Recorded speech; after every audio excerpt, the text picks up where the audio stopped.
안녕하세요. 오늘 통합사의 두 번째 시간입니다.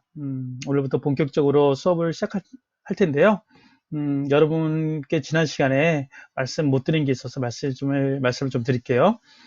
준비물을 말을 안 했는데, 준비물은 교과서입니다. 그리고 필기구입니다. 당연히 교과서가 수업을 하는데 필요하겠죠. 교과서에 수업 내용에 필요한 부분들을 필기하고 선생님 중간중간 숙제를 내줄 거예요. 뭐 어려운 건 아니고 간단하게 너무나 쉽게 해결할 수 있는 문제들인데 그런 부분들을 잘 정리하면 될 것 같아요.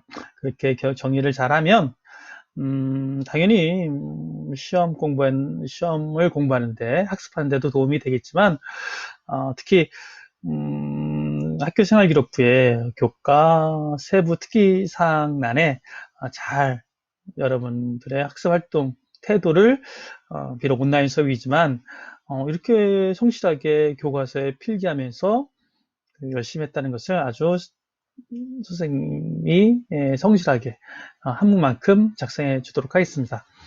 좀 치사한가요? 네, 치사하긴 하죠. 그렇지만 수업을 성실하게 할 수 있는 하나의 계기나 동기로 삼았으면 좋겠다라는 생각도 해보게 됩니다. 긍정적으로 한번 생각해 보세요. 그리고 당연히 또 해야 될 부분이기도 합니다. 자, 오늘 본격적으로 수업을 시작할 텐데 이번 단원 무엇을 배울 것인지, 일단은 인간 사회 환경을 바라보는 시각은 어떤 것을 배우는 것인지 잠깐 살펴보고 오겠습니다.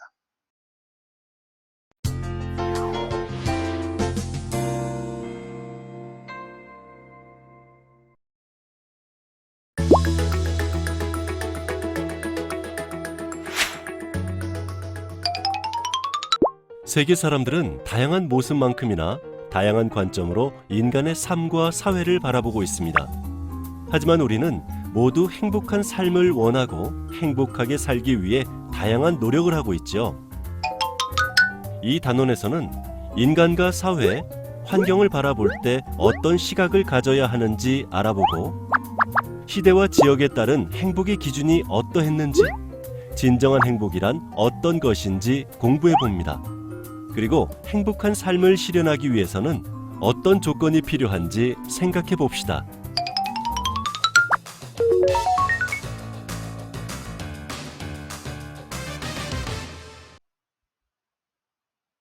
네, 동영상으로 짧게 보고 왔는데요. 이번 단원 인간, 사회, 환경을 바라보는 시각, 인간, 사회, 환경을 바라보는 여러 가지 관점을 우리가 공부하게 될 겁니다. 학습 목표는 사회 현상을 바라보는 다양한 시각의 의미와 특징을 설명할 수 있답니다. 교과서 11페이지에 나오는 그림입니다. 여러분, 교과서 11페이지입니다. 보면 코끼리 그림이 있죠. 물론 조금 차이는 있어요. 그렇지만 뭐 동일한 그림이라 할 수 있겠죠. 코끼리를 보고 있습니다. 장님이에요. 눈이 안 보이지 않는 사람들이 코끼리를 보는데 꼬리를 만지는 사람은 로프 같다. 몸통을 만지는 사람은 뭘까요? 담 같다. 장벽 같다. 굵은 다리를 만지는 사람은 굵은 나무 같다. 코끼리 상아를 만지는 사람은 창 같다고 얘기할 수 있겠고, 코끼리 코를 맞아 뱀 같다 이렇게 얘기할 수 있겠죠. 누가 다 맞는 말일까요? 다 맞는 말이죠. 틀릴 말은 없죠. 하지만 코끼리를 제대로 알았다라고 할 수 없죠. 이 비유는 우리가 어떠한 현상을 바라볼 때 하나의 관점만으로 보는 것은 부족하다. 제대로 완성된 하나의 통찰을 하기 위해서는 다양한 관점이 종합될 필요가 있다. 통합사회는 그런 교과다라는 것을 상징하고 있습니다. 그래서 이 네 가지 관점에 뭐가 있냐? 시간적 관점, 공간적 관점, 사회적 관점, 그리고 윤리적 관점 네 가지가 있습니다. 이 네 가지 관점을 종합해서 한 사회 현상을 바라볼 때 비로소 제대로 알고 있구나. 라고 우리가 이해할 수 있을 것 같습니다. 그러면 본격적으로 관점마다의 특징을 살펴보도록 하겠습니다. 먼저 시간적 관점의 의미와 특징입니다. 시간적 관점의 의미와 특징, 첫 번째, 시간적 관점의 의미, 시대적 배경과 맥락에 초점을 두고 사회현상을 바라보는 것, 네, 역사적 관점입니다. 두 번째, 특징을 보면 사건과 상황은 과거의 역사적 사건이나 인과관계를 통해 파악할 수 있다. 두 번째, 사회 현상의 발생 원인과 결과를 추론하고 앞으로의 변화, 방향을 예상할 수 있다라고 되어 있습니다. 이런 특징을 갖고 있다.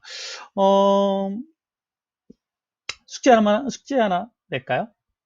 교과서에 한번 필기할까요? 네. 필기, 네. 역사와 관련된 격언을 한번 필기해 볼까요? 네. 우리나라의 단재 신채호 선생님께서 했던 유명한 역사와 관련된 격언이 있습니다. 뭘까요? 요건 숙제로 하겠습니다. 또 하나가 영국의 이에치카라는 역사학자가 했던 유명한 말이 있습니다. 들어본 사람도 꽤 있을 텐데, 역사란 과거와 현재의 끊임없는 대화이다 라고 얘기했습니다. 무슨 뜻일까요? 과거와 현재의 끊임없는 대화. 과거는 그냥 과거, 지나간 시간의 흐름이 아니라 우리가 현재를 이해하는 하나의 중요한 정보이자, 그리고 미래 사회를 예측할 수 있는 하나의 지혜가 될 수 있다. 그리고 그렇기 때문에 우리는 과거와 현재를 끊임없이 대화시켜야 되고, 그 대화를 통해서 우리는 인과관계를 파악할 수 있다. 앞으로의 변화 방향을 예상할 수 있다라고 얘기할 수 있는 거겠죠. 그렇습니다. 특히 우리나라 같은 경우는 특히 일본과 중국 주변 강대국들의 역사 왜곡이 심하죠. 이 왜곡된 역사의 환경 속에 오염된 역사 환경이죠. 그런 환경 속에서 우리가 바른 역사적 관점을 갖고 있는 것은 우리나라를 바르게 이해하고 앞으로 다시 어떤 치욕의 역사나 잘못된 역사를 되풀이하지 않는 하나의 중요한 시각이 될 수 있겠습니다. 교과서의 11페이지 보면 하단에 엘 클라시코에 관련된 시간적 관점으로 즐기기, 엘 클라시코 시간적 관점으로 즐기기라는 내용이 나와 있는데요. 화면이 좀 깨끗하지는 않은데 왼쪽은 하얀색 옷은 누구죠? 우리나라에서 갑자기 안티가 많이 생긴 호날두죠. 그리고 오른쪽은 메시인 것 같습니다. 자, 이것도 엘 클라시코, 바르셀로나와 레알 마드리드 이 두 스페인 프로팀 간의 축구 경기가 왜 이렇게 전 세계적 인기를 얻고 관심을 갖고 있는지, 왜 그럴까요? 다 여기에도 역사적인 배경이 있고, 역사를 알아야지만 그것을 이해할 수 있고 더 즐겁게 즐길 수 있다고 합니다. 이에 관련된 동영상도 한번 이어서 보도록 하겠습니다.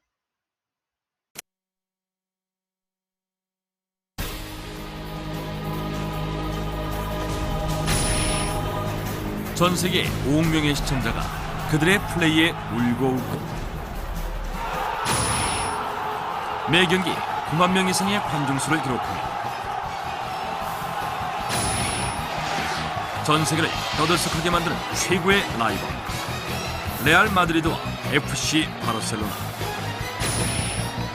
100여 년 동안 계속되어온 이 두 팀 간의 라이벌 관계는 스페인 탄생의 역사와 함께하고 있다.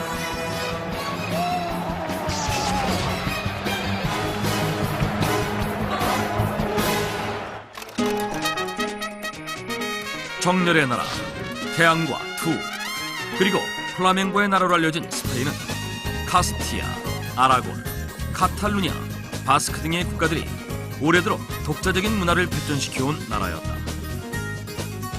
그 중에서도 마드리드를 중심으로 한 카스티아는 정치적으로 막강한 힘을 가진 왕국이었고, 바르셀로나를 중심으로 한 카탈루냐는 일찍부터 지중해 무역을 통해 상업적으로 번성했던 왕국이었다. 그러던 1469년 막강한 정치적 힘을 가진 카스티아 왕국은 다른 왕국들을 통합하면서 마드리드를 중심으로 스페인 왕국을 세우게 된다. 하지만 유난히 민족적 자부심이 강했던 카탈루냐는 통합 이후에도 끊임없이 독립국가로 분리되기를 원했고, 정권을 잡은 카스티아 입장에선 그런 카탈루냐가 항상 눈의 가시였다. 독립을 원했던 세력과 그것을 막아야 했던 세력의 갈등, 스페인의 탄생 역사와 맞물려 있었던 그 첨예한 갈등은 각 지역의 중심 도시인 마드리드와 바르셀로나를 기반으로 한 두 팀의 축구 경기가 있을 때마다 유독 강하게 표출되곤 했다. 1899년 카탈루냐의 대표 도시 바르셀로나를 연고지로 사업가 호안 감파유에서 창단된 FC 바르셀로나. 그로부터 3년 후인 1902년 카스티아의 대표 도시이자 스페인의 수도 마드리드를 연고지로 지역 축구 선수였던 홀리안 팔라시오스가 창단한 레알 마드리드. 이 두 팀 간의 경기는 단순한 축구 경기가 아닌 카탈루냐 지역과 카스티아 지역의 자존심 대결이었던 것이다. 특히 카탈루냐인들은 FC 바르셀로나 홈구장인 캄프누 스타디움에서 FC 바르셀로나를 응원하는 것을 통해 끊임없이 자신들의 독립 의지를 불태웠다. 그들은 그곳에서 스페인 국기가 아닌 카탈루냐 국기를 사용했고, 스페인어가 아닌 카탈루냐어로 FC 바르셀로나를 응원했다. 반면 카스티아인들은 중앙정부의 뒷받침을 통해 레알 마드리드에 대한 지원을 아끼지 않았다. 레알 마드리드란 팀명 역시 1920년 축구를 좋아했던 스페인의 왕 알폰소 13세가 귀족이란 의미의 칭호 레알을 수여하면서 기존의 마드리드 FC에서 레알 마드리드로 변경된 것이었다. 끊임없이 정권에 저항하고 부딪혔던 FC 바르셀로나와는 달리 레알 마드리드는 정권의 적극적인 지지를 받는 정부의 구단이었다. 그리고 두 팀을 둘러싼 지역 감정은 1936년 극에 달하게 된다. 스페인 내에서 두 분류로 나눠져 대립하고 있던 바르셀로나를 포함한 대도시 노동자들 중심의 사회주의 세력과 마드리드를 중심으로 한 왕족, 귀족 등 기득권을 가진 민족주의 세력이 무력 충돌하면서 내전이 발발하고 만 것이다. 그리고 그 과정에서 정권을 잡은 프란시스코 프랑코 장군은 바르셀로나를 마지막으로 자신에게 저항했던 카탈루냐 지역을 함락시켜버렸다. 그 후 프랑코 정권은 바르셀로나를 중심으로 하는 카탈루냐 지역이 자신들의 세력에 다시 도전해온 것을 막기 위해 그들의 정치적 자치권을 박탈했고, 심지어 카탈루냐어와 카탈루냐기의 사용까지 금지했다. 그뿐만이 아니었다. 풋볼 클럽 바르셀로나의 약자였던 FC 바르셀로나라는 팀명 역시 스페인어식 표기인 클럽 대 풋볼 바르셀로나, 즉 CF 바르셀로나로 강제로 바뀌었고, 클럽 로고 역시 FCB에서 CFB로 바뀜과 동시에 로고 디자인에 포함되어 있었던 카탈루냐기를 로고에서 삭제해야 했다. 하지만 프랑코 장군의 이러한 행동들은 오히려 FC 바르셀로나 팬들을 자극하게 됐고, 그들은 FC 바르셀로나의 홈구장인 캄프누 스타디움 안에서 FC 바르셀로나를 응원하며 프랑코 정권에 대한 울분을 쏟아냈다. 프랑코 장군조차 캄프누 스타디움 안에서 일어나는 일에는 일일이 관여할 수 없었기 때문에 그 안에서 그들은 카탈루냐기와 카탈루냐어를 마음껏 사용할 수 있었던 것이었다. 정권에 핍박받았던 카탈루냐인들에게 있어서 FC 바르셀로나는 단순한 스포츠가 아닌 희망이었고, 캄프누 스타디움 역시 축구 경기장 그 이상의 의미를 지닌 신성한 장소였던 것이다. Visca Barca, Visca Cataluna, Visca Barca, Visca Cataluna. 네, 잘 보고 왔죠? 다음으로 공간적 관점의 의미와 특징입니다. 자, 공간적 관점의 의미와 특징은 첫 번째 의미, 인간 생활과 사회 현상을 위치와 장소, 분포 유형과 형성 과정, 사람과 물자의 이동과 네트워크 등 공간적 맥락에서 설명하는 시각을 의미하고, 그 특징은 공간의 특징과 공간에 따라 사회생활 모습 및 사회 현상이 다른 이유를 살피는 것입니다. 두 번째, 죄송합니다. 지역 간의 상호작용을 통해 지역 변화가 인간에게 미치는 영향을 살펴본다라고 되어 있습니다. 인류의 모든 환경, 현상, 그리고 인류가 아닌 이 세상 자연에서 벌어지는 모든 것들이 다 어디서 일어나죠? 자연에서 일어난다? 그렇죠. 자연에서 자연하나 일어나겠죠. 그렇지만 그런 것들을 다 뭐라고 할까요? 공간이라고 하죠. 그 공간에서 공간 속에 자연이 있고 공간 속에 인간의 사회 현상도 있는 거죠. 그래서 다시 한번 살펴본다면 인간 생활과 사회 현상을 위치와 장소, 그러니까 위치라는 것은 일정한 곳에 자리를 차지하고 있는 것이나 바로 그 자리. 흥덕구는 어디 위치해 있죠?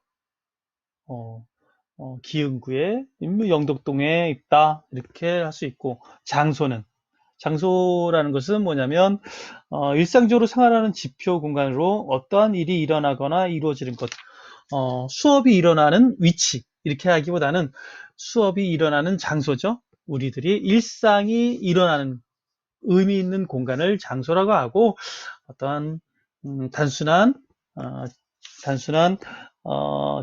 자리, 어떤 자리를 차지하고 있을 때 그것을 위치라고 하는데, 구체적으로 이걸 딱딱 구분해서 알지 않아도 될 것 같습니다. 다음 네트워크는 뭘까요? 네트워크는 사람이나 물자, 정보들이 긴밀하게 연결되어 있는 거죠. 사람과 사람이 연결되어 있고 인터넷과 인터넷이 연결되어 있으면 그 네트워크가 되는 거죠.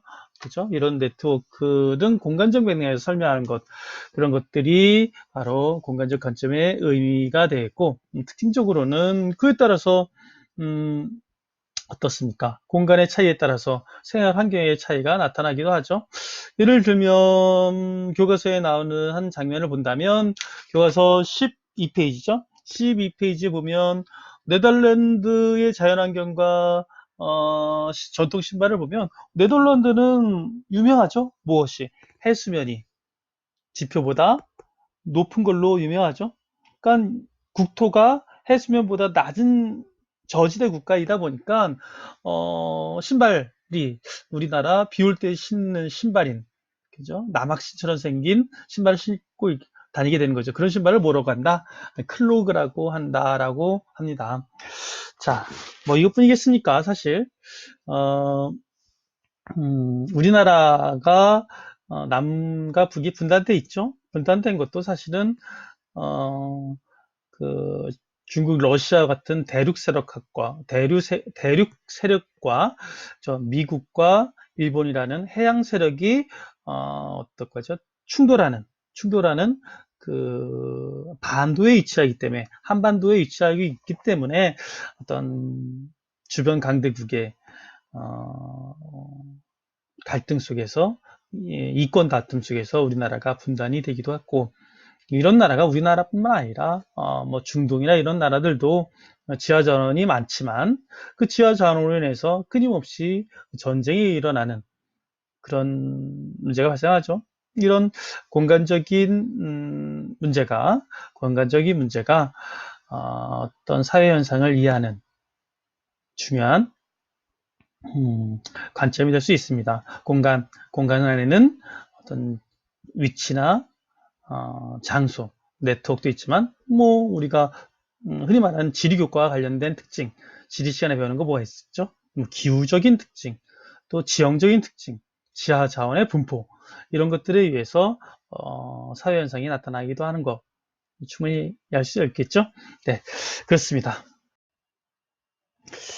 다음으로 사회적 관점의 의미와 특징입니다.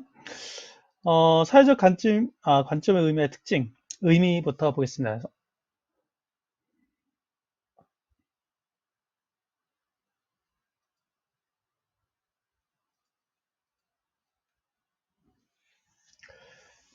다음으로 사회적 관점의 의미와 특징 보도록 하겠습니다. 자, 의미, 사회 현상을 사회 제도 및 사회 구조와의 관련성 속에서 이해하는 것. 특징, 개인이 속한 사회를 분석함으로써 개인의 사고방식과 행위를 이해할 수 있다. 두 번째, 사회 현상의 원인과 배경, 개인과 사회에 미치는 영향을 파악할 수 있음. 이렇게 되어 있습니다. 교과서 15페이지인가요? 15페이지 한번 보도록 하겠습니다. 화면이 잘 안 보이면 교과서를 직접 봐도 좋겠습니다. 청소년들이 사용하는 은어, 그 문제를 사회적 관점에서 보면 어떻게 될까? 예를 통해서 한번 볼까요? 은어 뭐가 있나요? 여러분들이 쓰는 것. 극혐, 노잼, 열폭, 교과서에 있지만 여태까지 선생님 몰랐던 말이네. 열폭, 열등감 폭발. 어휴. 갑자기 선생님 생각이 많이 나네요. 제가 열폭하거든요. 행쇼, 이런 말 좋네요. 행복하십시오. 갑툭튀, 갑자기 툭 튀어나온다. 비읍, 디귿, 부들부들. 솔까, 이거 솔까는 선생님도 아는 말이네요. 솔직히 까놓고 말하다.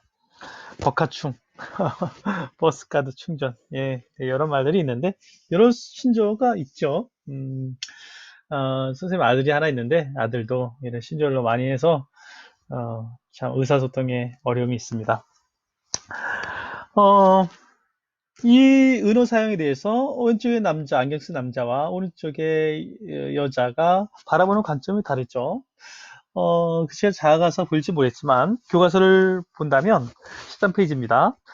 청소년의 은어 사용은 정보화에 따른 사회 구조의 변화와 의사소통 환경의 변화에 따른 것입니다. 남자는 그렇게 보고 있네요. 그러니까 정보통신 기술이 발달하니까 스마트폰, 인터넷이 발달하니까 자연스럽게 그 은어가 만들어지는 것이다. 즉, 사회 구조가 바뀌었다. 사회 제도 및 사회 구조가 정보화 사회로 바뀌는 과정에서 은어 사용은 어떻게 자연스러운 것이다. 이렇게 보는 거고, 그 옆에 있는 여자는 어떻게 보냐면, 여자는 청소년들은 입시 위주의 교육 제도와 가족 내 부모와의 가치관의 갈등, 그렇죠. 부모님들은 조금 보수적이고, 청소년들은 좀 자유롭고 싶고, 또 많이 교육 환경 속에서 입시 스트레스, 막막한 미래, 그리고 내가 무엇을 해야 될 것인가에 대한 고민, 이런 것들 속에서 의로 사용을 통해서 일종의 스트레스를 해소하고 있기 때문에, 그리고 그런 은어 사용을 통해서 청소년 간에 어떤 친구들 간의 소속감이 형성될 수 있기 때문에 그렇게 봐야 된다. 교육제도나 가족제도, 하나의 사회 청소년 문화로 이해해야 된다. 이렇게 보는 거죠. 그러니까 한쪽에서는 구조적인 측면을 좀 더 남자분은 정보화의 사회로 이행되는 어떤 사회 구조의 변화로 이해하는 측면도 있고, 여자분은 어떤 교육제도나 가족제도, 좀 더 제도적인 측면에서, 물론 이것이 엄밀하게 이분화 양분될 수 있는 건 아니지만 포인트 측면에서 그렇게 나타날 수 있는 거죠. 즉 우리는 사회현상을, 또 청소년의 의미를 다시 볼게요. 청소년들의 은어 사용이라는 사회현상을 가족제도나 교육제도로도 이해할 수 있고, 또 정보사회로의 변화, 산업 구조의 변화로 이해할 수 있는 거죠. 그렇게 함으로써 어떤 청소년 한 개인의 어떤 사고방식을, 그리고 그들의 행위를 이해할 수도 있고, 그 원인과 배경을 알았으니까 그거에 대해 미치는 영향과 함께 해결책도 우리가 마련할 수 있겠죠. 그렇습니다. 사회적 관점의 의미와 특징. 뭐 이게 짧은 소개만으로 이해할 수 없겠지만 차츰 단원이 진행될수록 더 자세히 알 수 있겠고, 2학년, 3학년 과정에서도 더 자세히 알 수 있을 테니까요. 그때 더 잘 알 수 있도록 하겠습니다. 마지막으로 윤리적 관점의 의미와 특징 살펴보도록 하겠습니다. 윤리적 관점의 의미와 특징. 의미, 인간의 욕구와 내면의 양심을 기초로 도덕적 가치 판단과 규범적 방향성에 초점을 두고 사회의 다양한 현상과 문제를 바라보는 것 이렇게 되어 있는데요. 인간은 동물이기 때문에 당연히 욕구가 있겠죠. 그렇지만 인간은 다른 동물과 다른 특징이 있다면 그것은 바로 자신만의 욕구만을 고려하지 않는 특징을 갖고 있겠죠. 또한 인간은 욕구뿐만 아니라 양심을 가지고 있어요. 그렇기 때문에 우리가 도덕적으로 무엇이 옳다 그르다는 가치 판단을 내리고, 근데 이런 가치 판단은 규범적 방향성이 있다라고 얘기하는데, 우리가 옳다는 것, 가치 판단이란 말을 좀 알 필요가 있어요. 가치 판단과 비교되는 말이 뭐가 있냐면 사실 판단이 있어요. 1 더하기 1은 뭐죠? 2죠. 1 더하기 1은 2라는 것. 이것은 사실이죠. 사실입니다. 1 더하기 1은 3이라고 한다면 그것은 틀린 거죠. 1 더하기 1은 1이라고 한다면 그것도 틀린 거죠. 사실 판단은 OX가 분명히 존재합니다. 그렇지만 여기 도덕적 가치 판단, 가치 판단, 가치 판단, 가치 판단이라고 했을 때 가치는 달라요. 예를 들면 1 더하기 1은 1이다. 이렇게 얘기할 수 있죠. 수학적으로는 말 못할지 모르겠지만 문학적으로 말할 수 있어요. 너와 내가 만나서 또 다른 하나가 되는 거야. 좀 유치하긴 하지만 시적으로 표현할 수 있죠. 또 1 더하기 1은 뭐죠? 귀염이 이렇게 할 수 있겠죠? 이거 죄송합니다. 이게 뭐냐면 뭘까요? 이거 유의적인 거죠. 즐겁죠? 물론 저는 창피했지만 왜 그럴까요, 제가? 그러니까 이런 것, 유의적인 것. 그러니까 유의는 어떤 거, 즐거움이라는 것은 사람마다 다르죠? 그 가치가 다른 거죠? 누군가는 선생님 왜 그래요? 선생님 그러면 안 돼요. 라고 생각할지 모르겠지만 선생님 뭐 노력하고 계시네요. 이렇게 가치 부여를 할 수 있는 거죠. 그러니까 가치 판단은 사람마다 다를 수 있는 거죠. 틀린 게 아니에요. 사실 판단은 틀린 것과 맞는 게 있다면 가치 판단은 다른 것인 거죠.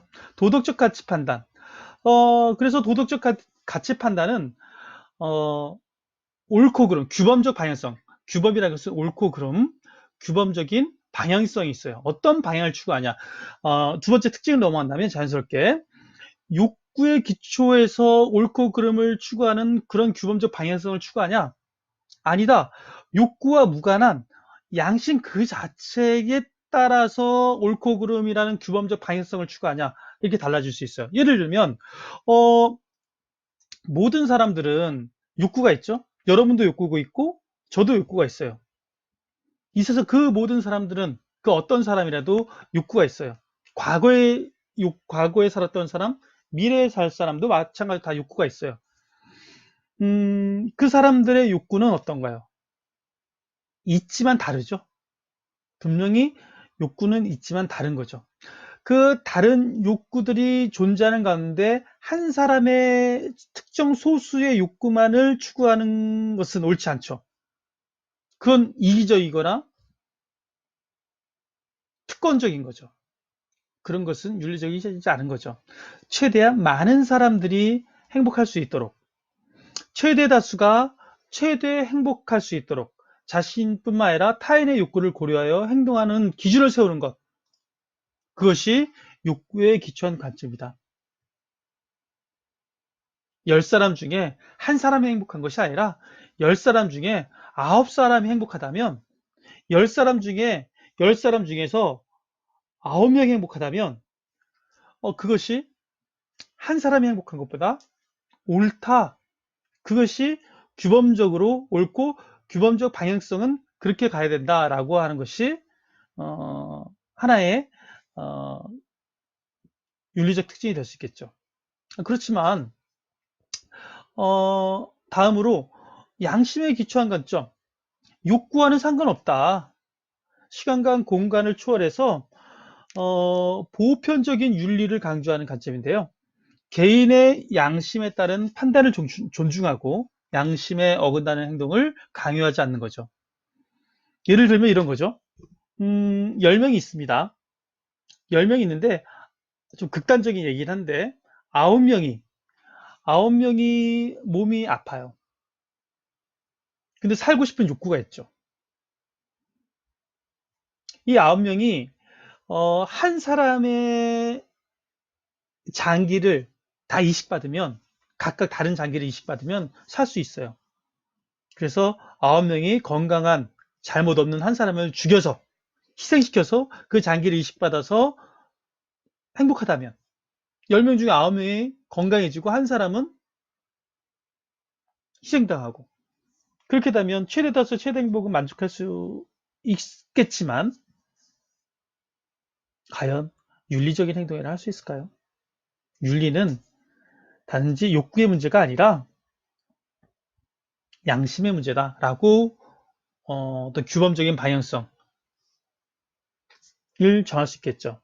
1번 같은 관점도 가능하지만 2번 같은 관점도 있는 거죠. 양심은 욕구와는 무관한 것이다. 다른 사람이 원한다고 해서, 많은 사람들이 즐겁다고 해서, 많은 사람들이 욕구를 충족시킨다고 해서, 많은 사람들이 행복하게 한다고 해서 어떤 행위가 정당화될 수 없다. 이런 일이 많이 있어요. 예를 들면 개그 프로그램 같은 거 보면 이런 거 있죠. 한 개그맨이 있어요. 많은 관객들이 있어요. 많은 관객을 웃기려고 해요. 한 사람이 있어요. 조금 외모에 컴플렉스가 있는, 그 외모의 컴플렉스 갖고 있는 그 사람에게 이렇게 얘기하는 거예요. 너는 너무 외모가 그래. 그러면 그 얘기를 듣고 많은 사람들이 막 박수 치고 웃고 그래요. 재밌어요. 많은 사람은 즐거움, 행복, 욕구를 충족했을지 모르겠지만 그 한 사람은 어떨까요? 마음이 아프겠죠? 그렇다고 개그가 항상 다 귀일 수는 없겠지만 그런 것이 어떤 윤리적인 측면에서 고려될 수 있다라는 거죠. 그래도 개그도 요즘은 많이 바뀌었죠. 어떤 외모 비하적인 개그, 이런 것들은 상당히 자주 등장하지 않는 이유가 이런 윤리적인 관점이 거기 담겨져 있기 때문에 그런 거죠. 그래서 유명한 말이 있어요. 인간이 인간인 이유는 저 하늘에 빛나는 별이 있고 내 마음속에 빛나는 양심이 하나 있는 것 같다. 그죠? 욕구에, 이 많은 세상이 욕구로 가득 찬다 하더라도 내 마음속에는 양심보다 욕심이 더 많겠죠. 그렇지만 그 욕심 속에서 빛나는 양심, 그것이 사람이 사람답게, 인간이 인간답게 살 수 있는 하나의 힘이 된다라는 것입니다. 아무튼 이 관점은 결코 무시할 수 없습니다. 특히 교과서 14페이지에 있는 자율주행 자동차 관련돼서 먼저 뉴스 동영상을 잠깐 보고 설명하도록 하겠습니다.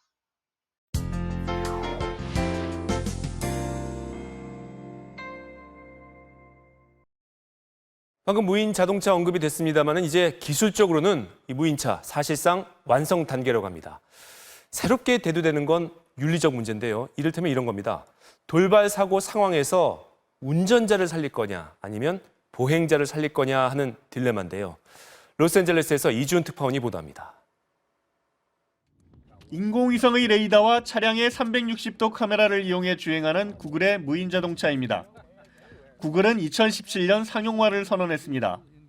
아우디의 무인 자동차는 시속 240km까지 주행할 수 있고 최고급 승용차의 대명사인 벤츠사도 S클래스 무인 자동차를 선보였습니다. Cars will turn into mobile homes in the very best sense of the word. They will be exclusive cocoons on wheels. 무인 자동차는 사실 놀라운 기술은 아닙니다. 항공기와 선박에서는 이미 자동 항법 장치가 오래전부터 사용돼 왔습니다. 문제는 자동차 도로의 경우 하늘이나 바다보다 훨씬 복잡한 변수가 많다는 겁니다. 미국의 MIT 테크놀로지 리뷰는 논문을 통해 돌발 상황이 발생할 경우 무인 자동차의 인공지능은 어떤 선택을 할까? 보행자를 칠 것인가? 아니면 핸들을 벽 쪽으로 꺾어 차 주인을 희생할 것인가? 이런 윤리적 문제 해결에 무인 자동차의 미래가 달려 있다고 소개했습니다. 윤리 전문가를 채용한 회사도 있습니다. Where does the car go? What do you do? So those are the type of things that we're working on. Even things like we're engaging ethicists. 상황에 따라 주인을 먼저 희생시킬 수 있는 차에 탈 용기가 과연 소비자들에게 있을지 자동차 회사들의 고민이 깊어지고 있습니다. 로스앤젤레스에서 MBC 뉴스 이주훈입니다. 네. 잘 보고 왔나요? 어떤가요? 자율주행 자동차 분명히 우리 사회, 우리가 살고 있는 지금 현실로 성큼성큼 다가오고 있습니다. 근데 자율주행 자동차가 긴박한 상황 속에서는 어떤 판단을 내려야 될지 윤리적 프로그래밍을 쉽게 할 수 없는 거죠. 교과서를 좀 살펴볼까요? 교과서 A, B, C 있습니다. A, B, C. 여러분 어떻게 하는 게 좋을까요? 첫 번째 A는 다수의 보행자가 다치지 않게 하면 차량에 탑승하는 사람이 위험해지는 상황이겠죠. 두 번째는 한 명의 보행자가 다치지 않게 하면 차량에 탑승한 사람 혹은 사람들이 위험해질 수 있는 상황이 있겠죠.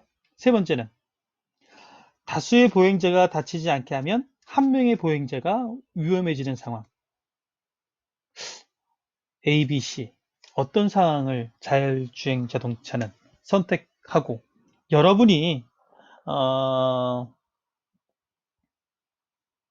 선택한다면 돌발 상황에서 차량 탑승자와 보행자 중 누구를 보호하도록 설계해야 될까요?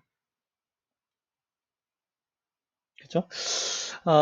이 문제 상당히 쉽게 해결될 수 있는 문제가 아닙니다. 기술적인 문제가 아니라 과학적으로 기술적으로 이 문제를 프로그램을 시킬 수는 있겠죠. 근데 어떻게 프로그램을 하냐? 바로 인간의 윤리적 문제를 할 수 있겠습니다. 네, 오늘 수업 여기까지 하겠습니다.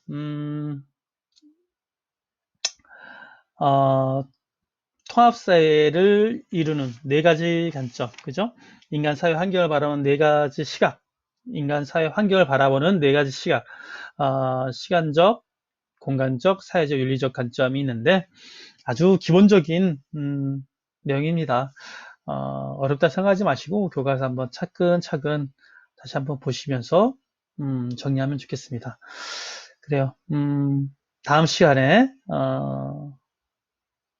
이어서 세 번째 수업 진행하도록 하겠습니다. 안녕.